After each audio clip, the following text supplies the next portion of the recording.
On parle rarement de certaines dynamiques familiales, non pas parce qu'elles sont rares, mais parce qu'elles dérangent. La relation entre une mère et son enfant est souvent entourée d'images idéalisées, comme si elle devait être spontanément harmonieuse et équilibrée. Pourtant, dans la réalité psychologique, ce lien peut être traversé par des tensions silencieuses, des incompréhensions profondes et parfois une absence de reconnaissance qui fait souffrir sans toujours se dire. Beaucoup de mères donnent, soutiennent, protègent et se rendent disponibles en pensant que cet investissement sera naturellement perçu et valorisé, mais la psychologie humaine ne fonctionne pas sur un principe automatique de gratitude. La reconnaissance ne dépend pas uniquement de ce qui est offert, mais de la manière dont ce don est reçu, interprété et intégré dans la construction intérieure de l'enfant. Lorsqu'une mère donne sans mesure, sans espace, sans limite claire, elle peut paradoxalement rendre son engagement invisible. Ce qui est toujours présent finit parfois par ne plus être vu. L'enfant ne perçoit plus l'effort, non par indifférence consciente, mais parce que cette présence constante devient le décor de fond de sa vie émotionnelle. Dans ce contexte, la valeur du lien se dilue non pas par manque d'amour, mais par absence de distance psychique nécessaire à la reconnaissance. La relation se transforme alors en évidence silencieuse et ce qui est évident cesse souvent d'être questionné. Ce premier mécanisme est essentiel à comprendre car il montre que le manque de valorisation n'est pas forcément un rejet, mais le résultat d'une dynamique relationnelle installée dans le temps où le don n'a jamais été accompagné d'un cadre permettant à l'enfant d'en mesurer la portée réelle. Un deuxième facteur psychologique apparaît lorsque l'enfant grandit dans un cadre où la mère anticipe constamment ses besoins. Tout est pensé à l'avance, tout est pris en charge avant même qu'une demande soit formulée. Affectivement, cela peut sembler sécurisant, presque idéal.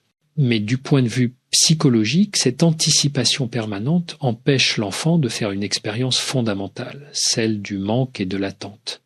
Or, la valeur se construit souvent dans cet espace. Ce qui n'a jamais été attendu, ce qui arrive toujours sans délai, finit par être perçu comme allant de soi. L'enfant ne développe pas une conscience claire de l'effort fourni, non pas parce qu'il est ingrat, mais parce qu'il n'a jamais eu l'occasion de mesurer ce que cela représente réellement pour l'autre. Progressivement, une confusion s'installe et la présence maternelle cesse d'être vécue comme un choix relationnel pour devenir une fonction permanente. L'enfant ne voit plus une personne qui donne, mais un rôle qui s'exécute. Cette transformation est silencieuse, mais elle a des conséquences profondes sur la manière dont la mère est perçue et reconnue. Dans ce contexte, la gratitude ne disparaît pas par mépris ou par rejet conscient, elle n'a simplement jamais appris à se structurer. Pour reconnaître la valeur de quelqu'un, il faut pouvoir ressentir que sa présence n'est pas acquise à tout moment. Lorsqu'il n'existe aucun espace de séparation psychique, aucun temps de retrait, l'autre devient une évidence et l'évidence en psychologie est rarement interrogée. Ce mécanisme est souvent renforcé par une intention sincère de bien faire. Beaucoup de mères agissent ainsi par amour, par peur de manquer ou par désir de protéger. Pourtant, en voulant éviter toute frustration à l'enfant, elle l'empêche d'apprendre une chose essentielle, à savoir que les relations humaines sont faites de réciprocité, d'ajustement et de reconnaissance mutuelle. L'enfant, devenu adolescent ou adulte, peut alors continuer à recevoir sans vraiment voir. Il ne remet pas en question l'engagement maternel, mais il ne le nomme pas non plus. Et ce silence, bien plus que des paroles dures, est souvent ce qui fait le plus souffrir.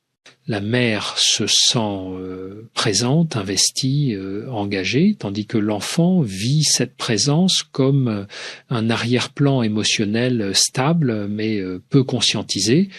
Un troisième élément psychologique intervient lorsque la mère construit son identité principalement autour de son rôle parental.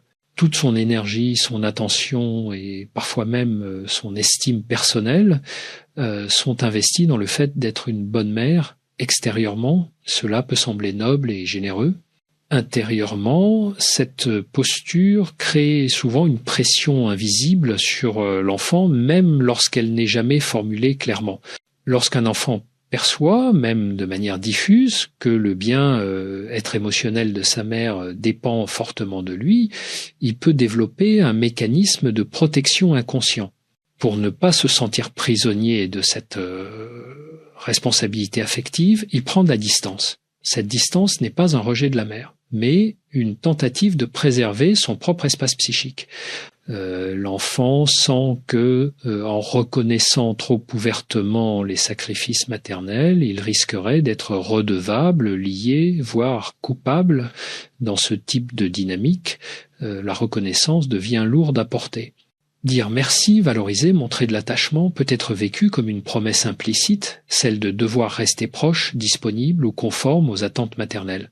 Pour éviter ce sentiment d'emprise émotionnelle, l'enfant minimise, banalise ou passe sous silence ce qui lui est donné, et la mère, de son côté, ne comprend pas toujours ce mouvement.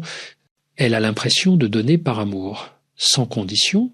Pourtant, lorsque toute une identité repose sur ce rôle, l'enfant le perçoit non par les mots, mais par les attitudes, les silences, les déceptions à peine voilées. Même sans intention consciente, un message implicite circule, celui selon lequel l'amour et la reconnaissance sont attendus en retour. Face à cela, l'enfant peut adopter une posture de retrait émotionnel. Il ne nie pas l'existence de la mère dans sa vie, mais il évite de nourrir un lien qui lui semble trop chargé affectivement. La valorisation devient alors risquée car elle ouvre la porte à une proximité qu'il ne sait pas comment gérer sans se sentir envahi. Ce mécanisme explique pourquoi certains enfants semblent froids ou distants alors qu'ils ont grandi dans un environnement aimant. Il ne s'agit pas d'ingratitude, mais d'une stratégie de régulation émotionnelle. L'enfant tente de retrouver un équilibre entre attachement et autonomie, parfois au prix un autre facteur déterminant apparaît lorsque la relation mère-enfant est marquée par une communication émotionnelle implicite plutôt qu'explicite. Dans de nombreuses familles, les émotions ne sont pas nommées, les attentes ne sont pas formulées clairement et les frustrations restent sous la surface. La mère donne, se rend disponible, fait des concessions, mais n'exprime pas ce qu'elle ressent réellement, ni ce qu'elle attend en retour sur le plan relationnel. Dans ce contexte, l'enfant n'apprend pas à lire la portée affective des gestes maternels. Il reçoit, mais sans toujours comprendre ce que cela représente intérieurement pour sa mère. Faute de mots, le don reste flou. Or, pour qu'il y ait reconnaissance, il faut qu'il y ait une compréhension émotionnelle partagée. Lorsque les émotions ne sont jamais mises en langage, elles ne peuvent pas être intégrées consciemment par l'enfant et progressivement une forme de malentendu s'installe. La mère peut ressentir une profonde déception face au manque de valorisation, tandis que l'enfant, lui, ne perçoit pas qu'il manque quelque chose.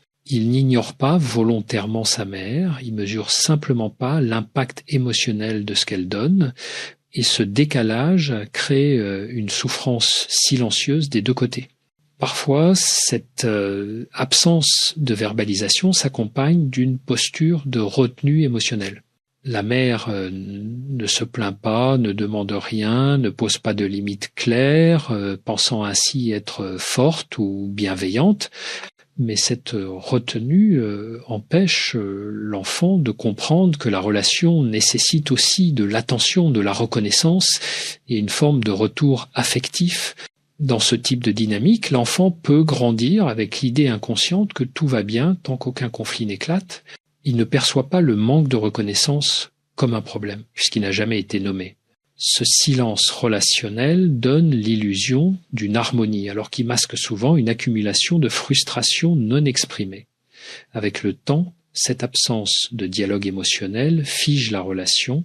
La mère continue de donner, l'enfant continue de recevoir, mais aucun des deux ne se sent véritablement vu ou entendu. La valorisation ne naît pas non par manque d'amour, mais par manque de mots pour relier les gestes aux émotions qu'ils portent. Un cinquième mécanisme apparaît lorsque la mère a, souvent sans s'en rendre compte, peut valoriser sa propre place en tant que personne distincte. Lorsque tout passe par le rôle maternel et que ses besoins personnels, ses limites ou ses désirs sont mis de côté, l'enfant grandit face à une figure qui semble toujours disponible, toujours adaptable, toujours effacée derrière les autres. Psychologiquement, ce type de présence peut être perçu comme solide, mais aussi comme peu différencié. Or, pour qu'il y ait reconnaissance, il faut qu'il y ait perception d'une altérité claire. L'enfant a besoin de sentir que sa mère est une personne à part entière, avec ses propres contours, ses propres limites et sa propre valeur indépendante de lui. Lorsque cette différenciation n'est pas visible, la valorisation devient plus difficile, non par manque d'amour, mais parce que l'autre est perçu comme allant de soi. Dans cette configuration, l'enfant peut développer une relation fonctionnelle à sa mère. Elle est là, elle soutient, elle répond, elle aide, mais cette présence, faute de limites visibles, n'est pas investie émotionnellement comme une relation entre deux sujets distincts. Elle devient un socle, une base stable, mais rarement questionnée ou reconnue consciemment. Par ailleurs, lorsque une mère ne se valorise pas elle-même, même silencieusement, l'enfant peut intégrer inconsciemment ce message. Il apprend non pas par les discours, mais par l'observation. Si la mère s'efface constamment, minimise ses besoins ou accepte des relations déséquilibrées, l'enfant peut reproduire cette non-valorisation dans la relation qu'il entretient avec elle. Il ne s'agit pas de mépris, mais d'une cohérence inconsciente avec ce qui lui a été montré. Ce mécanisme est douloureux car il enferme la mère dans une attente implicite. Elle espère une reconnaissance qui ne vient pas, tandis que l'enfant ne comprend pas qu'il y a quelque chose à reconnaître. Pour lui, la relation fonctionne comme elle a toujours fonctionné. Il n'y a pas de conflit, pas de rupture, simplement une absence de mise en valeur affective. Ce point est fondamental car il montre que la reconnaissance ne dépend pas uniquement du comportement de l'enfant, mais aussi de la manière dont la mère occupe sa propre place psychique. Valoriser ne signifie pas aimer moins, mais reconnaître que l'autre existe comme sujet distinct.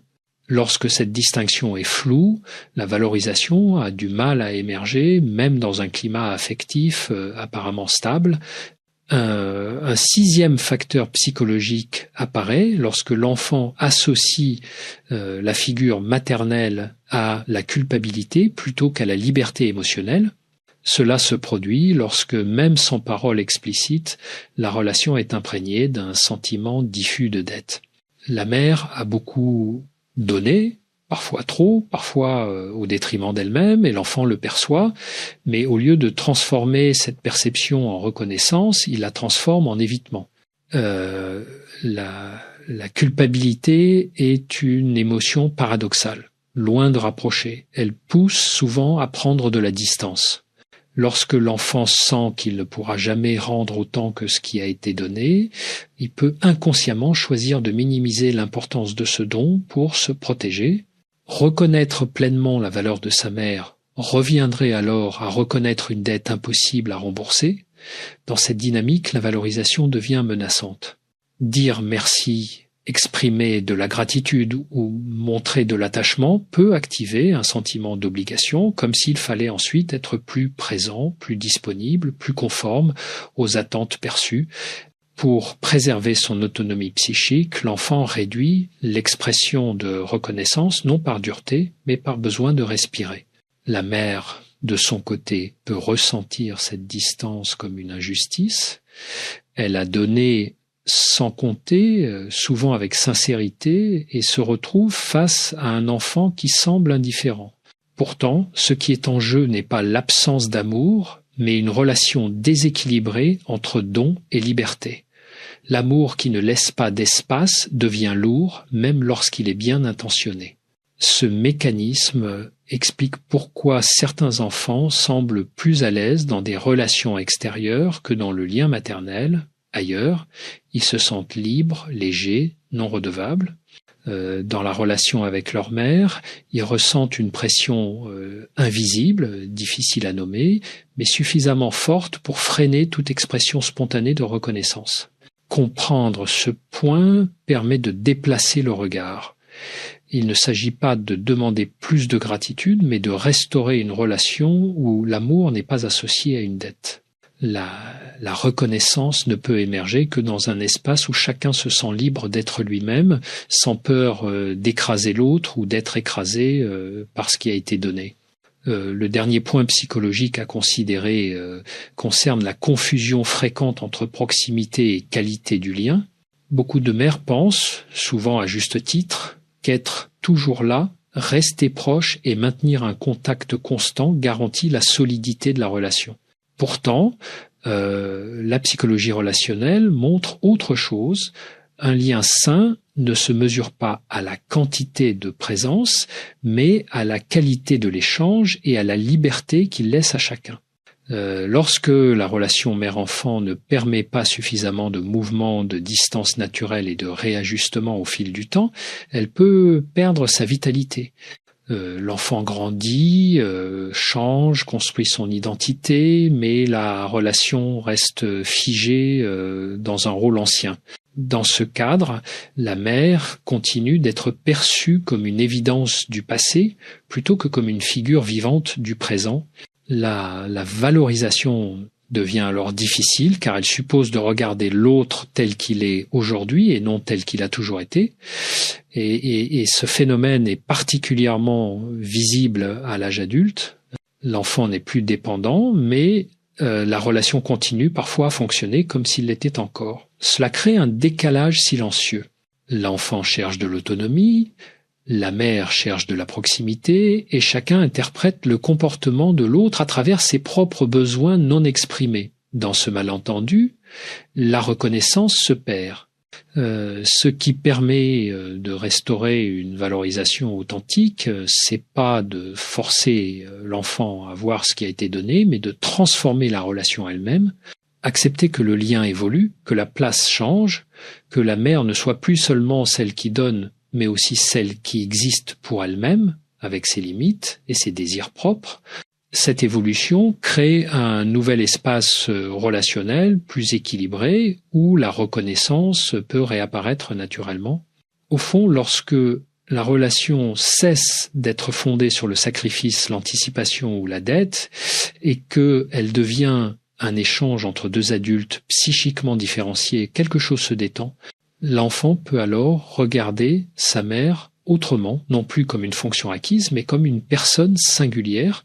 Et c'est souvent à cet endroit précis que la valorisation renaît, non parce qu'elle est demandée, mais parce qu'elle devient possible. Lorsqu'on observe l'ensemble de ces mécanismes, on comprend que le manque de valorisation n'est presque jamais le résultat d'un manque d'amour. Il est beaucoup plus souvent le produit d'un enchevêtrement de dynamiques invisibles qui se sont installées progressivement, parfois sur plusieurs années. La mère donne, l'enfant reçoit, mais chacun vit cette relation à partir d'un cadre intérieur différent. Ce décalage crée une forme de solitude relationnelle, où les gestes continuent d'exister, mais où leur sens n'est plus partagé. Ce qui rend cette situation particulièrement douloureuse, c'est qu'elle est rarement consciente. La mère ressent une fatigue émotionnelle, une impression de ne pas compter, sans toujours pouvoir l'expliquer. L'enfant, de son côté, peut se sentir agacé, distant ou indifférent, sans comprendre pourquoi la relation lui pèse. Aucun des deux n'a réellement tort, mais aucun des deux ne se sent pleinement reconnu. C'est dans cet espace que naissent les incompréhensions les plus profondes. Il est important de rappeler que la valorisation ne se décrète pas, elle ne naît ni de la répétition des sacrifices, ni de la multiplication des preuves d'amour. Elle apparaît lorsque la relation permet à chacun d'exister sans se dissoudre dans l'autre. Tant que la mère reste enfermée dans une posture de don permanent et tant que l'enfant perçoit ce don comme un acquis ou une dette, la reconnaissance reste bloquée. Elle ne peut émerger que lorsque le lien se transforme. Ce changement ne passe pas nécessairement par de grandes discussions ou des confrontations directes. Il commence souvent par un déplacement intérieur. Lorsque la mère cesse de se définir uniquement à travers le regard de son enfant, quelque chose se rééquilibre. Elle ne se retire pas affectivement, mais elle se recentre. Elle n'attend plus d'être vue pour exister, et paradoxalement, c'est souvent à ce moment-là que son existence devient plus visible du côté de l'enfant. Ce déplacement crée un nouveau regard possible lorsque la relation n'est plus chargée d'attentes implicites, de culpabilité ou de dette. Il peut approcher sa mère avec plus de liberté. La reconnaissance devient alors un mouvement spontané et non une obligation émotionnelle. Elle ne s'exprime pas toujours par des mots, mais par une qualité de présence différente, plus consciente, plus ajustée. Ce point est essentiel car il montre que la valorisation n'est pas un objectif à atteindre, mais une conséquence. Elle apparaît lorsque la relation devient plus respirable, plus vivante, moins figée dans des rôles anciens.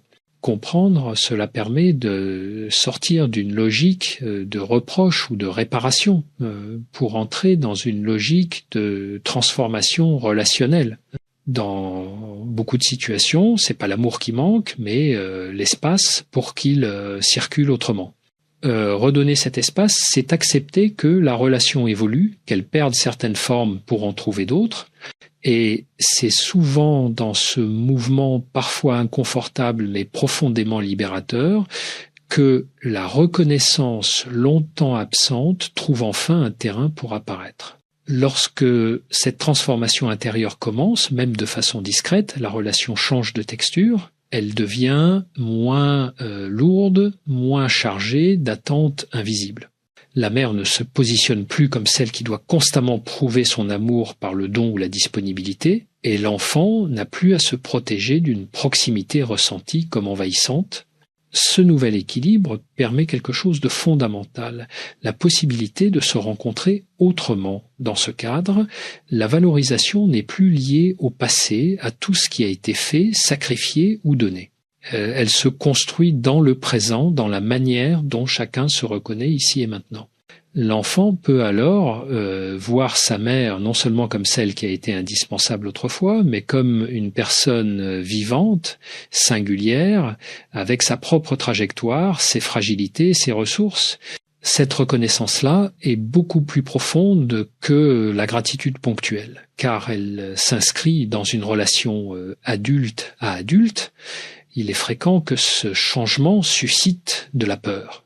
Pour une mère, lâcher certaines attentes peut donner l'impression de perdre le lien. Pour un enfant, reconnaître pleinement sa mère peut raviver des émotions longtemps mises à distance.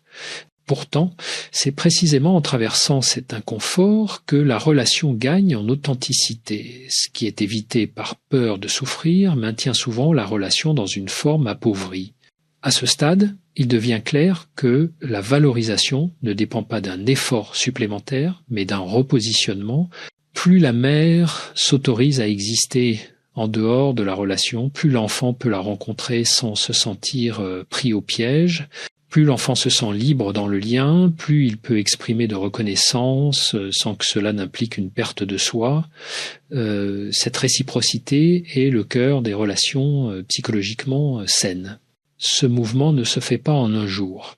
Il demande du temps, de l'observation et parfois une remise en question profonde de schémas installés depuis longtemps, mais il offre en retour quelque chose de précieux, une relation moins basée sur le passé et davantage ancrée dans le présent.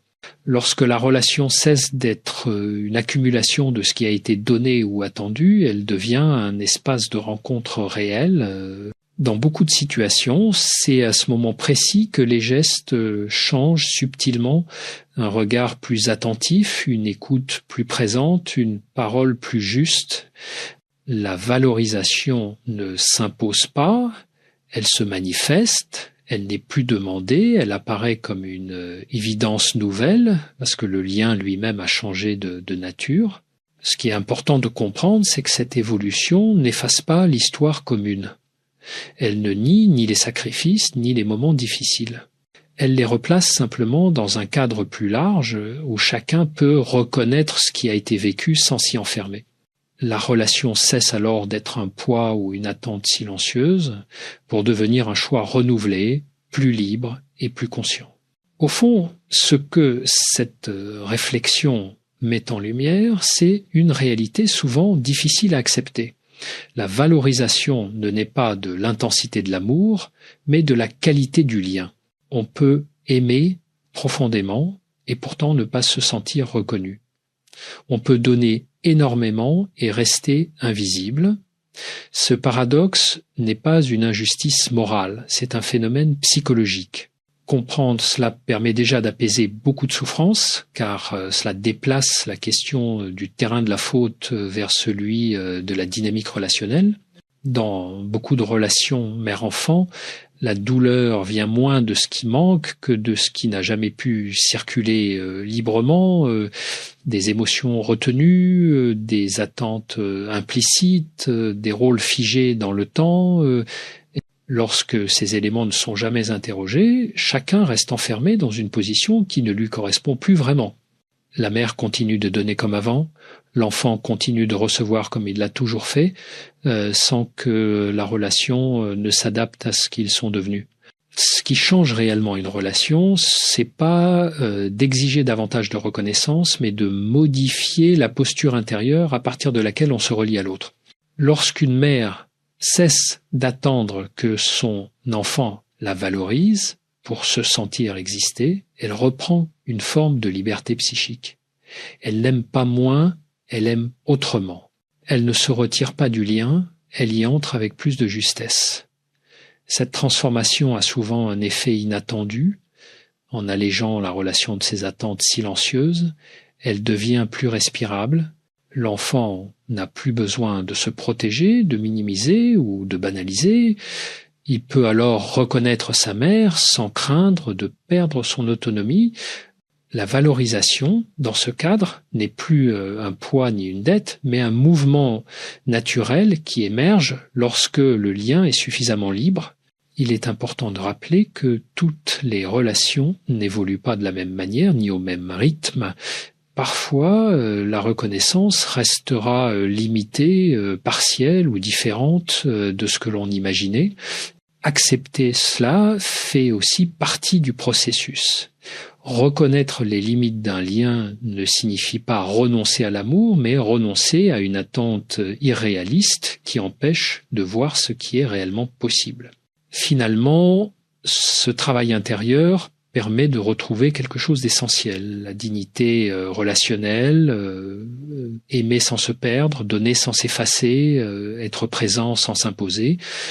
Lorsque ces équilibres se réinstallent, la relation mère-enfant cesse d'être un lieu de frustration silencieuse pour redevenir un espace de rencontre possible. Et même lorsque la valorisation ne s'exprime pas toujours par des mots, elle se manifeste alors dans une qualité de lien plus apaisée, plus vraie, plus respectueuse de chacun. C'est souvent là que la relation trouve sa forme la plus mature. Non plus fondée sur le sacrifice ou la dette, mais sur la reconnaissance mutuelle de deux individus distincts, liés par une histoire commune, mais libres d'exister chacun à leur place.